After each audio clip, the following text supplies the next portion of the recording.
Hai, jumpa lagi di videonya Mama Nayo.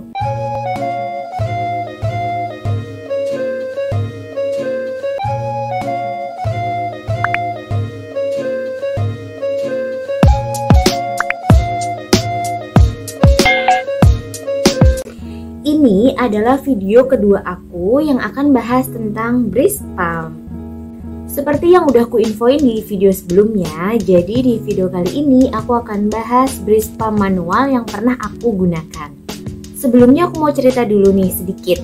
Jadi breast pump ini adalah breast pump keduaku yang memang aku punya dan aku beli sendiri, bukan dari hasil kado. Aku beli yang elektrik, mereknya Mama's Choice, sudah aku bahas di video yang pertama.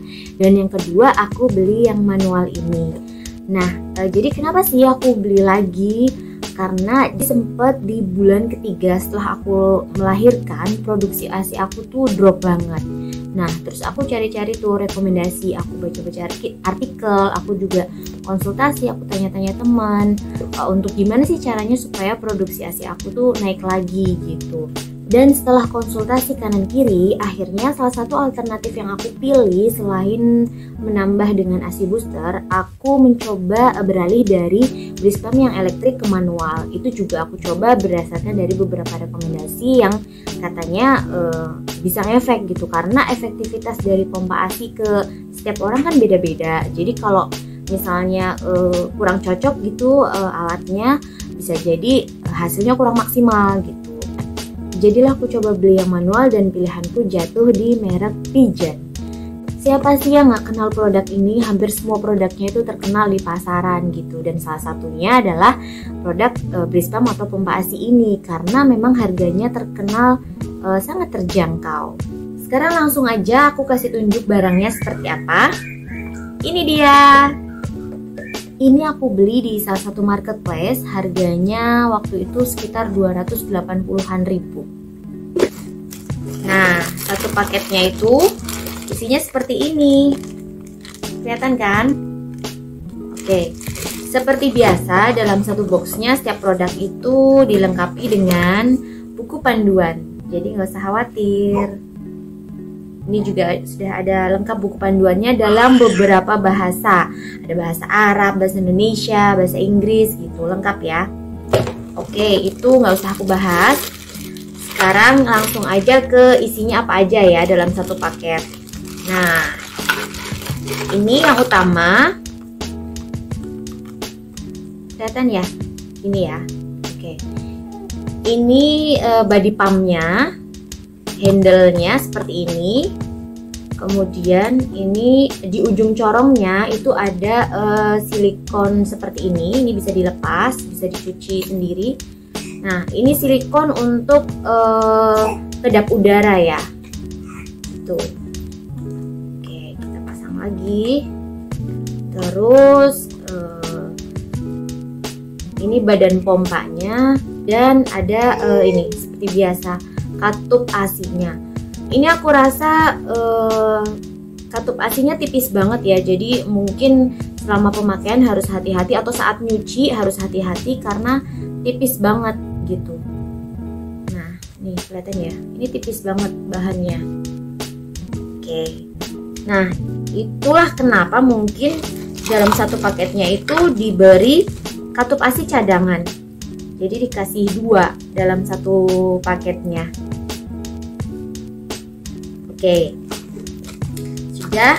Terus selain itu ada dudukan botolnya seperti ini. Nah, dudukan botolnya ini juga bisa dipakai untuk penutup corongnya seperti ini. Nah, ini ya. Oke. Kalau dipakai untuk dudukan botol, oh ya ini sudah dilengkapi dengan botol. Ini sekitar 250 ml, lengkap dengan tutupnya nipple seperti ini ya. Oke.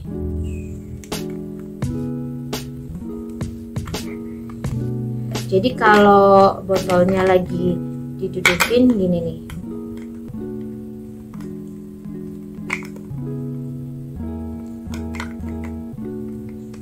Oke, seperti ini. jadi lebih aman ya. Oke. Terus selain itu ada lagi isinya, ini ada silikon cover. Jadi fungsinya itu untuk nutup botol ASI kalau nggak, misalnya ASINya nggak langsung minumin ke dedek bayi ya, jadi ditutup ini.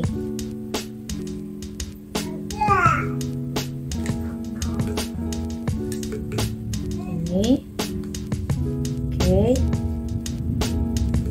terus ditutupin gini. Dah, bisa disimpan.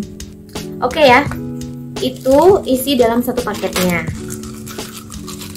Nah, sekarang aku akan sedikit bahas untuk kelebihan dan kekurangannya dari Breeze Pump manual merek Pigeon ini tadi ya. Untuk kelebihannya, alat ini tuh menurut aku memang desainnya itu cukup ergonomis ya. Dan settingan aliran ASI dan juga udara itu sudah terpisah. Juga ada bantalan kedap udaranya. Dan karena alat ini dioperasikan secara manual, jadi kita bisa atur sendiri tingkat kekencangan dari hisapannya gitu. Dan juga yang gak kalah penting, harganya cukup terjangkau. Sedangkan untuk kekurangannya, kalau menurut aku alat ini tuh kurang praktis dibawa kemana-mana karena desainnya tuh relatif lebih besar gitu. Dan juga daya hisapnya itu kurang kuat kalau di aku ya, aku ngerasanya gitu. Daya hisapnya tuh kurang kuat, padahal aku udah kalau make itu udah selalu dengan tekanan maksimal gitu. Nah, sekarang kesimpulannya apa? Kalau di aku, yang pertama, aku lebih cocok di Breeze Pump yang elektrik dari merek Mama's Choice yang udah aku beli dan sudah aku bahas di video aku yang pertama tentang Breeze Pump. Yang kedua, efektivitas dari Breeze Pump ke masing-masing orang itu kan beda-beda ya. Jadi nggak semua orang itu cocok elektrik, nggak semua orang itu juga cocok manual, atau di luaran bahkan banyak juga kok yang bahkan bisa pompa ASI perah secara alami tanpa bantuan alat tapi hasilnya juga bagus gitu. Jadi menurutku kalau kita dapat rekomendasi ataupun tengok-tengok review dari orang lain, jangan berharap 100% bahwa itu akan juga sesuai di kita gitu, karena nggak semua akan ngefek secara optimal di kita gitu. Jadi kita perlu bijak kalau kita mau beli sesuatu dan juga bijak dalam menilai sesuatu. Oke deh, sampai di sini dulu videoku tentang Breeze Pump. Sampai ketemu di video Mama Nayo berikutnya. Dah.